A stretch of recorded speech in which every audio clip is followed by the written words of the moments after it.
This is Hot Mike. Hot Mike. On the networks of WDAY. WDAY. Here's Dom Izzo. Welcome back, everybody. Hot Mike ready to rock and roll here on this Wednesday morning, second hour. Much more on the Masters coming up with our guy, Fargo South's own Tom Hoagie, which is a perfect segue for our next guest to chat about that. And we'll dive into some realignment news as well coming up later on in the hour. If you saw it, yesterday it became official, a story we've been following for about the last couple months, that the co-op for boys hockey with Fargo South and Shanley officially dissolved yesterday. Shanley is going to be co-oping with Oak Grove, Park Christian, and the Capstone Academy beginning in the winter of 2025, meaning Fargo South needs to figure out what's going to be for its boys hockey future. It's great to have Fargo South AD Mike Beaton back with us. It's been forever since we've had him on the program. I got about 8 other things we could talk about here today. It's great to see you, bud. I know this is not breaking news to you, so just can you give us an update on what's next now for boys hockey at South? Sure. Well, thanks first for having me on. We're in a situation now where we're trying to figure out what the next best opportunity is for us. We're in a situation where numbers aren't strong enough to be on our own. So we're looking for a way to still give our kids an opportunity to play. And it's a good fit for us and our program. Was this coming in terms of the dissolution with Shanley? Had this been discussed for a bit, or was this out of left field when you found out that they were going to go on their own? Well, they have been talking about it for some time. I think, ultimately their goal has always been to be on their own, from what I understand. I haven't been in on the conversations, but I have heard before that they were looking at it and trying to see how feasible it was for them. So I wasn't surprised that they were looking at it again this year. And, it's been a few years of discussion. So I just wasn't sure when it was going to happen. So wasn't maybe necessarily expecting it this year, but, I knew it was in discussions there. For people that are curious, how many boys from South played hockey this past year? So we had 7 kids on the roster. We had 2 that played mainly varsity, and then 5 that played JV. So now, looking ahead here, you got to get this figured out for next season. What can you tell us that's on the table? What are the prospects of joining one of the other Fargo schools?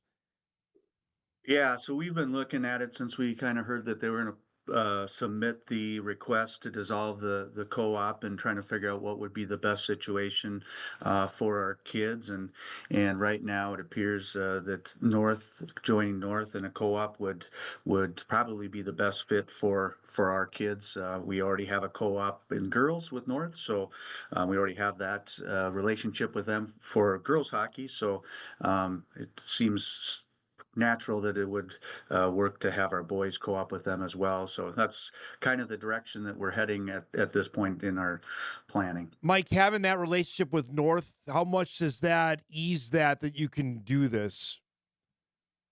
I think first of all, it's all about having a spot for our kids, right? I mean, we want to have a place where the kids would be able to try out just like they would if we had our own program. So I think it's huge that we're in a place in the metro area where we have some options, so just to give our kids an opportunity. It might not be the same situation if we were in the middle of North Dakota. It's hard to drive long ways to play hockey or just to practice. So we are fortunate in the fact that we have some options here within the metro. How many players would you estimate would want to play from South next season? Do you have a number on that yet?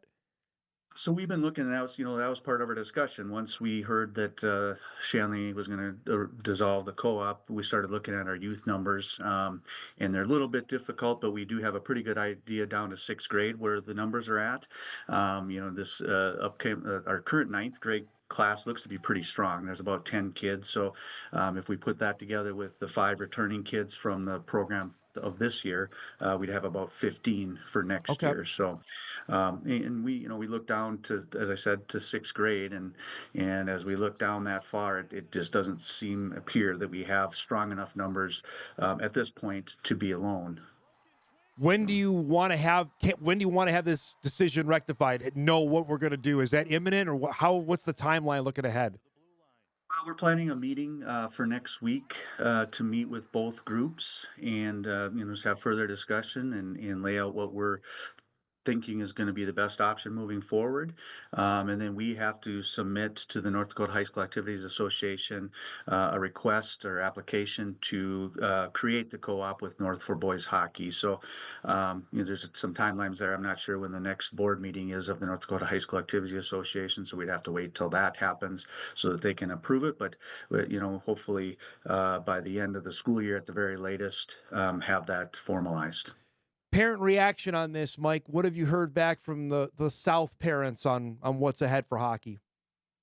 Well, I think there's always apprehension when you make a change like this. The one good thing I think is that in Fargo, the youth program for all three of our comprehensive public high schools play together. So playing all the way up to bantam age, which is up to ninth grade, they've been doing that for some Yeah. time. So that's certainly a positive, and they'll have some relationships already established. So I think that's certainly a positive.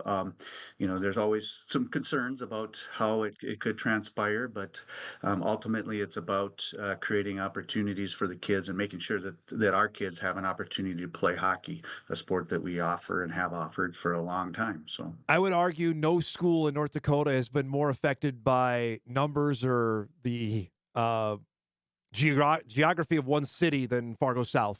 How have you tried to maneuver that over the last handful of years? Obviously, when Davies came on, it's one thing, but the gradual moving of everybody south has directly affected your population of the school. How have you been able to navigate this over the last handful of years?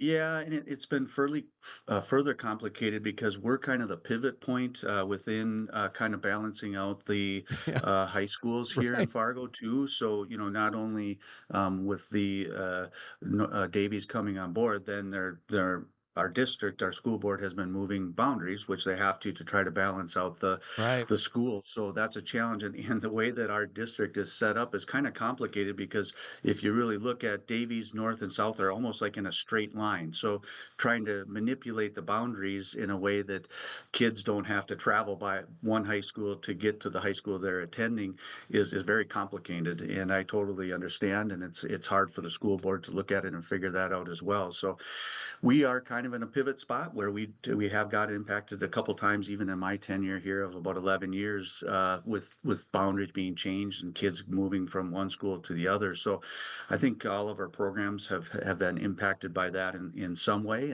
and we just try to keep moving forward, knowing that we're going to provide opportunities in all sports to our kids. I mean, like what you mentioned earlier, we just being in the metro here, at least we have an opportunity to reach out to somebody and say, hey, we have a group of kids that we need to find a home for this particular sport. So we're lucky in that way. Have you seen it affect participation numbers with the fact that it's constantly changing, that less amount of kids are coming out for sports?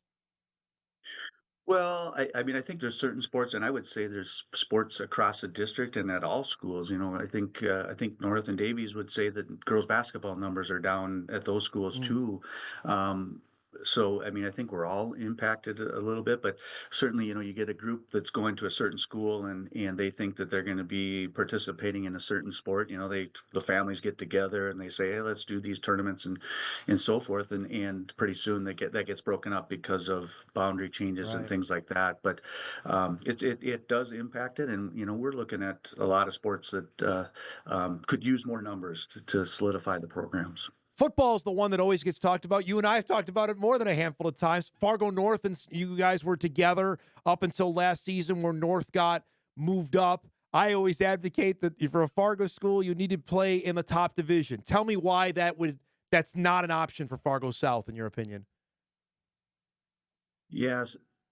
So, I mean, it's a numbers thing, right? In just terms of how many kids that we have out, we sometimes struggle to get enough freshmen to play a freshman schedule because typically we would have three solid levels of teams: a freshman JV and a varsity football program, and it's about numbers and having some consistent numbers so that we can maintain a good schedule and make sure that the kids are safe too, right? I mean, we don't want kids to have to play at a level that they're not ready to play Yep. at because that's especially in a contact sport like football or hockey.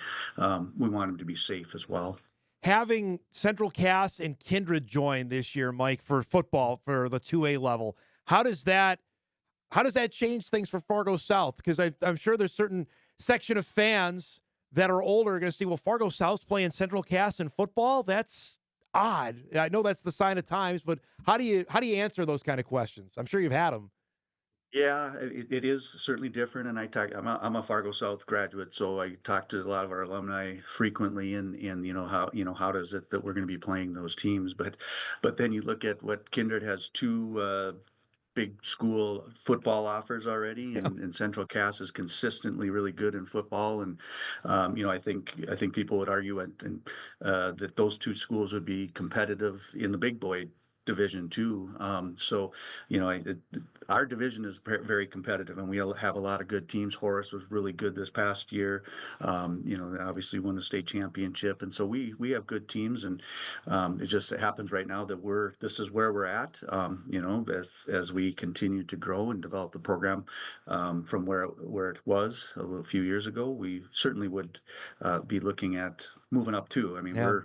we want to be competitive, and certainly if we can be at the double A level, we would like to be there as well. You have a boys basketball head coach opening for the first time in like 3 decades. First, let's talk about Mike Hendrickson's tenure and what he's meant at Fargo South. I, I mean, I can't say enough about Mike Hendrickson and the work that he has done with our program. It's he does so much for the kids. It's not just about the basketball; it's about the other things that he has helping our kids with, and the life skills that he has helped them develop, so that they can be successful way past basketball. As we all know, that most kids don't get to go to college to play basketball, and so it's really about developing those other skills, and he is a master at that and has worked very hard at that. So he's got some big shoes, literally and figuratively, to fill. So yeah, we're going to be working on that here in the next couple weeks, in hopes of having somebody named early May. I was going to ask how much did you try to convince him to stay? Were you twisting his arm about one more year or no? Well, he told me a couple weeks before the end of the season that he was gonna do it, and then I said, okay, I just need a letter saying that you are resigning so we can make it official. And it didn't come, and it didn't come, and it didn't come, and so I was thinking that maybe he was changing his mind. So when he finally did bring it, that's what I said to him. I said I was thinking and wishing that you were not going to be presenting this to me. So yeah. You mentioned, so you hope by early May you have somebody in line to be the next coach? Yep, with the potential of, sometimes we get teachers that are involved in those coaching Right. positions, just like Mike is, but we also get candidates from outside. But we want to see where the teaching positions are open too, because if it's a teacher that comes in to take the job, they probably are going to say, do you have a teaching job for me too? So we're trying to wait for those to become open so Okay. that we can align it if we need to. I got to ask, the Masters is teeing off tomorrow. Going to say Fargo's Tom Hoagie. Obviously, he's a Fargo South guy. What does this week mean for those that know him, that were in the hallways of Fargo South, that he's going to be down there at Augusta starting tomorrow? That's very exciting. I have a group of people that I stay connected with from Fargo South, and we are always tracking where he is at and hoping that he has a great Masters this year. He's had a couple good Yeah. tournaments here over the past couple of weeks. He had a rough Sunday, I saw, with some got on the bogey train a little bit, and but still finished, and I think it was the top 10. So hopefully that means that he's playing good golf and ready to play well at the Masters. So it's awesome to watch him and follow him. Couple last things for it, and I really appreciate you giving us a few minutes today. What is, in your mind, the biggest topic facing big school athletic directors right now in North Dakota? What's the biggest topic? You're like, we gotta get our arms around this. What are you working on, in your opinion? That's a good question. I think I think participation. You kind of hit it at the beginning here, trying to continue to grow those participation numbers in some sports, and actually in many schools, many sports. And I think we're still watching the NIL stuff and see how that impacts us, as trickle down effect Yep. of what that'll do to us. We in hockey, we constantly battle in North Dakota here, kids leaving, and so trying to figure that out, and do what we can to keep kids here and focused on education based athletics. So I think those are some of the things that we're kind of watching, and things change all the time. So just trying to stay ahead of it as best we can. You've actually had some spring sports teams play games. It's April 9th. That's a win already, right? Absolutely. But then you think about state tournaments starting in the middle of May, so we're Yeah. only about 5 weeks away from state tournaments. We haven't had an outdoor track meet yet, so we're hoping to do that here tomorrow at Horace. So, Okay. but we've had soccer outside and baseball outside. Golf is supposed to play on Friday. We'll see what happens with that. Okay.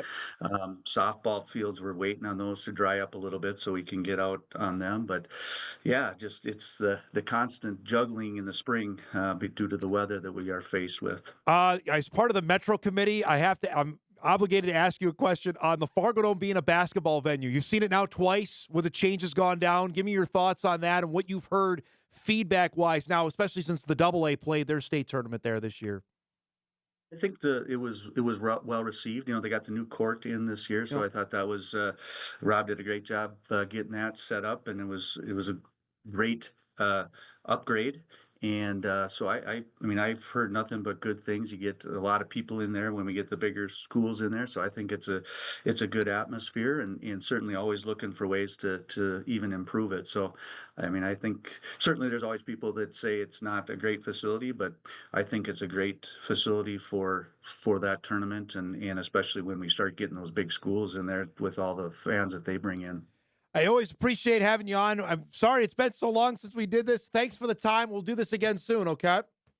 Thank you. Appreciate it. And anytime. Appreciate it, bud. Mike Beaton, Fargo South Athletic Director, joining us here this morning on the latest on what's going on with Bruin hockey. You heard him there. It looks like that South and North likely going to co-op in boys hockey as they have done in girls hockey for the better part of, gosh, it has to be at least a decade that they've done that. The Bruins have been around for a bit. Now, nickname will be contentious because it was, I know with the Shanley folks, that they were known as the Bruins. It was Fargo South Shanley, but it was the Bruins as they went by. Shanley's already made it known for next year with their co-op with Oak Grove and Park Christian and the Capstone Academy that they're going to be the Deacons in hockey beginning in 25-26 this coming winter. The Spartans have been their own and I get it.